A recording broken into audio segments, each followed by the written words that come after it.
यकीन लेकिन मानिए, अगर लड़ाई खुदा ना खास्ता फिर होती है तो पहली टारगेट हमारी होगी आसिम मुनीर। जिस भी बंकर में घुसा है, 5 के 5 बंकर हमको उड़ाने पड़े, हम उड़ा देंगे। भाई वाह, क्या बात है। लेकिन क्योंकि वो मुज़ाकरात की बात अब नहीं करते, आजकल पाकिस्तान की इस वक्त जो हालत है, इस वक्त जो सिचुएशन बनी हुई है, नई नई नाम भी लेते हैं, उनकी बात भी करते हैं। अच्छा, ये बिल्कुल ठीक फैसला। अफगानिस्तान के साथ भी टेंशन है, भारत के साथ तो खैर है ही। देखिए, मैं एक चीज कहना चाहता हूं कि things in Pakistan, in India, all over the world, they history repeats itself. 1971 की मुझे याद है, एक इलेक्शन स्टील हुई थी आपके मुल्क में, जबकि मुजीबुर रहमान इलेक्शन जीत गया था और याया खान ने बोला, जुल्फिकार अली भुट्टो ने बोला, ओवर माय डेड बॉडी। और वो स्टोलन इलेक्शन पाकिस्तान को महंगी पड़ी, पाकिस्तान दो टुकड़े हो गए। अब फिर 2025 एक इलेक्शन आपके मुल्क में स्टील हुई। इमरान खान जो पॉपुलर था वो नहीं उसको बनने दिया प्राइम मिनिस्टर। और एक और चीज हुई जो कि बिल्कुल पैरेलल पे थी।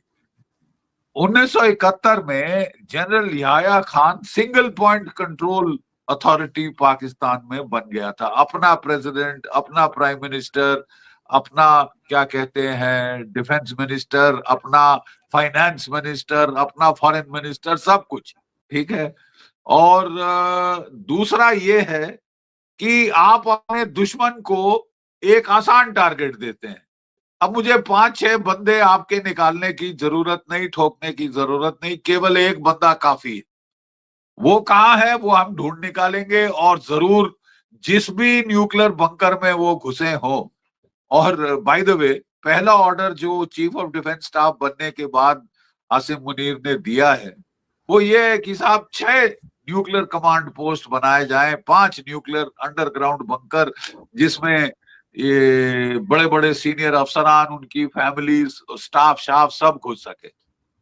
साहब भारत के ने भी अब हम अग्नि 5 मिसाइल हमने परफेक्ट कर लिए हैं, और 5000 केजी का वॉरहेड लेके ये मिसाइल जो है, कन्वेंशनल वॉरहेड लेके ये मिसाइल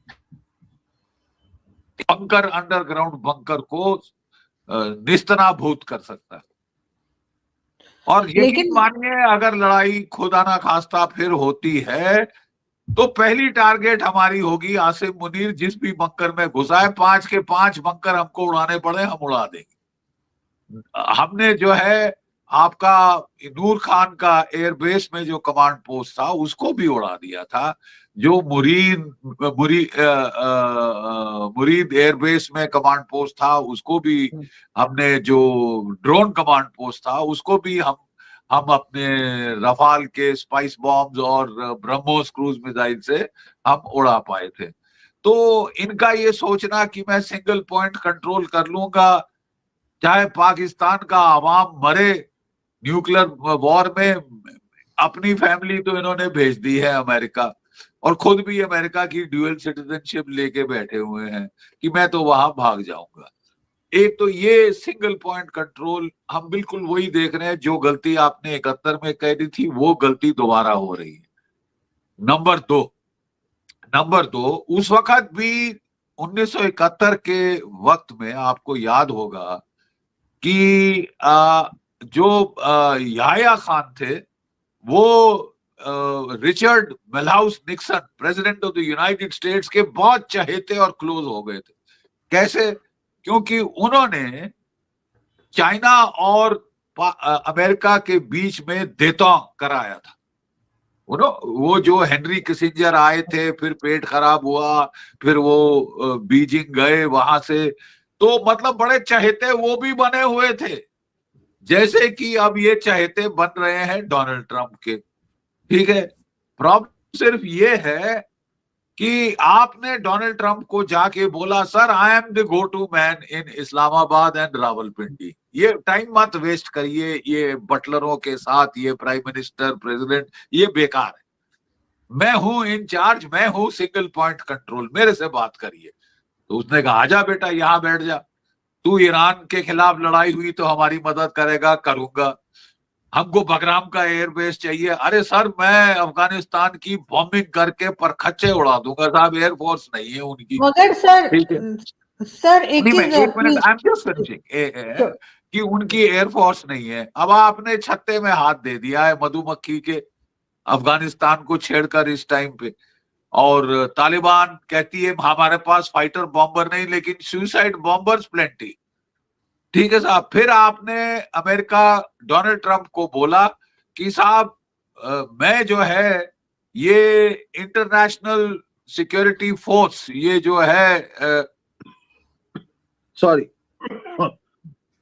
इंटरनेशनल सिक्योरिटी फोर्स में 30,000 बंदे आपको मैं दूंगा। और अगर उसने बोला हाँ जी आप दीजिए आप 30,000 बंदे, और 20,000 दीजिए हाउस ऑफ सऊदी अरेबिया की प्रोटेक्शन के लिए। अब आप कहां से निकालेंगे ये बंदे जब आपके अपने मुल्क में इतनी प्रॉब्लम हो रही है तेरी के तालिबान पाकिस्तान के साथ, बलूच लिबरेशन आर्मी के साथ। आए दिन इस साल कोई 3,000 से ज्यादा आपकी फौज के अफराज शहीद कर दिए हैं उन्होंने 11 महीनों में, अभी ये साल पूरा नहीं हुआ। ठीक है, तो आप निकालेंगे कहां से, कौन सा कोर निकाल के भेजेंगे? नंबर एक। अब कहा जा रहा है कि साहब आपको हमास को, पैलेस्टीन की हमास को डिजार्म करना होगा। तो अब ठंडे पसीने आ गए साहब कि हमारे उलेमा क्या कहेंगे, तहरीके लबैक क्या कहेगी, इमरान खान के सपोर्टर क्या कहेंगे कि आप फिलिस्तीनियों को जाके मार रहे हैं अमेरिका को खुश करने के लिए, रिवेरा बनवाने के लिए। हाल ही के दिनों में देखा गया कि अमेरिका और भारत के बीच में टेंशन बढ़ गई और साथ ही साथ इस टेंशन बढ़ने के साथ ही अमेरिका ने पाकिस्तान के साथ रिलेशन अच्छे करने शुरू कर दिए। और ये सीधा सीधा भारत को मैसेज है कि अगर भारत अमेरिका के साथ अच्छे टर्म्स नहीं रखेगा और अमेरिका की बात नहीं मानेगा तो वो पाकिस्तान के साथ रिलेशन अच्छे करने स्टार्ट कर देंगे। लेकिन भारत इन सारी चीज़ों से बिल्कुल भी डिटर नहीं हुआ और भारत ने वही किया जो भारत के नेशनल इंटरेस्ट को सूट करता है। और अमेरिका के लाख मना करने पर भी रशिया के साथ भारत ने अपने जो रिलेशन है उनको अपग्रेड किया। और इसी बीच रशियन प्रेसिडेंट व्लादिमीर पुतिन की भारत की विजिट भी हुई।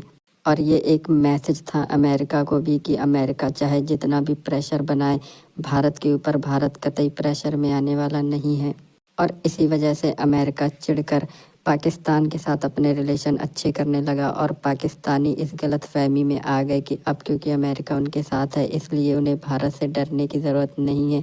लेकिन भारत ने भी साफ कर दिया है कि अगर इस बार लड़ाई होती है तो अमेरिका क्या, उन्हें कोई भी नहीं बचा पाएगा। और भारत के पास इतनी आधुनिक मिसाइल हैं कि इस बार सीधे वहाँ के जो आर्मी चीफ है उनको निशाना बनाया जाएगा और वो किसी भी बंकर में बैठे हो वो सारे बंकर निस्त और नाबूद कर दिए जाएंगे।